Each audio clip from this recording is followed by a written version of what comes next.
Welcome back, friends. Thanks for being here. Today, we're going to go over how much it costs to build this thing, the 60 clone. This is how much it cost me to build it, not how much it could cost to build it.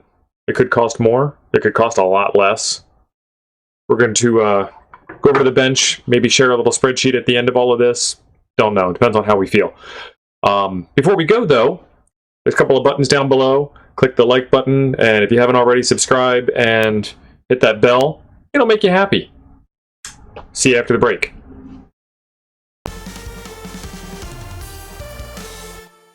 So what did it cost? Okay, so the first thing you're going to need, in case it wasn't obvious by the 11 videos prior to this, but the first thing you're going to need is a 60 clone board. And I'm not going to do the screen share webpage thing because we've already done that a couple of times. This is just going to go over the cost. And the 60 clone board you can find on Tindy on Rob's page there, $35.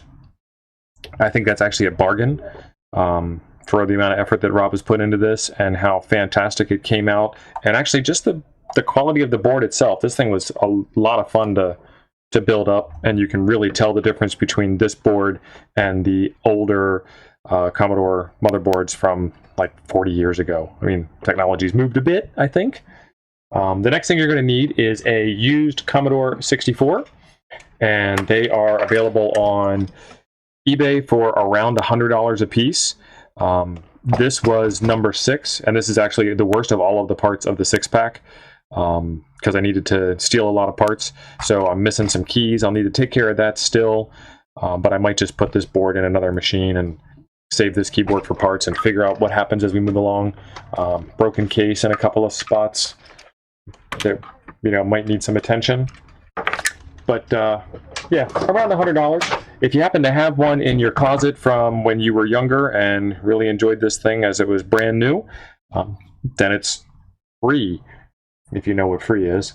Rob also sells capacitors and resistors, and I figured brand new board, why not do that? Capacitors have a sell-by date. They kind of go bad over time, and they tend to get worse and worse, and the machine starts to act a little weird as a result. And one of the things that you'll notice is the video picture quality going down. Also, all of these chips, and even your modern day processors, all have sell-by dates baked into them. They just, even your old floppy disks and other media, it just kind of goes bad over time, kind of like we do. So you might run into a couple of chips that don't work, which I also ran into. The resistor and capacitor pack from Rob was $20.50. I needed a power switch because the power switch that one of my machines in the six-pack had was bad, and I stole it off of number 6 and shoved it in that machine and got that machine working. So this is a brand new power switch. Brand new power switch, $6.40. Next up, I placed 2 orders from Mouser. If you wanted to save some money, you could probably take a little bit more time and source components a little bit better, or maybe you've got a fantastic electronics workshop that is filled with parts. I don't, so I needed to buy a bunch of stuff. 55 capacitors to put on here, a ton of ferrite beads all over the board.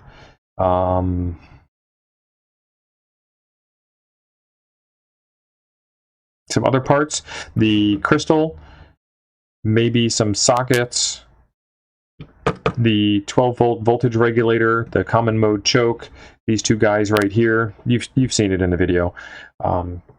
First order from Mouser, $41.47. The second order from Mouser, $19.73. There's a video back in the catalog of me ordering the rest of the parts that I knew I needed.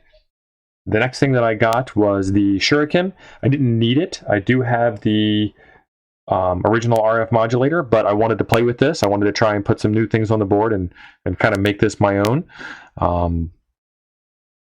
So that was something for me to play with, and that was $18.99.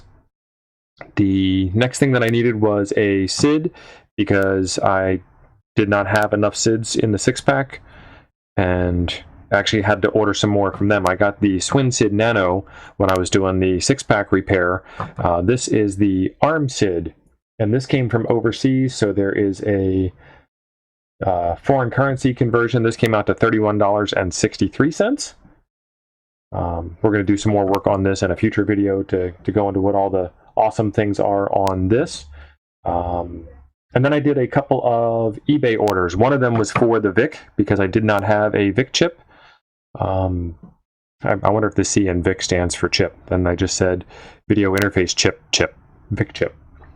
I want to say that was almost $50, $47.98 just for this one chip. And that's because they're rare and made of unobtainium. There is not a modern replacement for this. You can find a modern replacement for a lot of these parts. All of the RAM is available modern. The ROMs you can get regular old EEPROMs and then build an adapter socket and burn new ROMs. The 6502 processor you can actually still get brand new, manufactured today. PLA, there's 4 or 5 different variants on the PLA. As far as I know, there are no replacements for the CIA, the complex interface adapter. This is your timer clocks and your keyboard controller and your serial port controller, and there's no replacement for the VIC chips right now that I'm aware of. 2 other eBay orders, some sockets and some other chips that I needed to get the job done, the 4044. Again, there's a video where I show what I got off of eBay. One order was $22, the second order was $39.39. So that brings us to the grand total. The grand total on this project was $382.09. So my question to you is, did I spend too much on this? Did I not spend enough on this? Are there still some more things that I should get to put in here to play with? Let me know in the comments below. So thanks for being awesome, and we'll see you in the next one.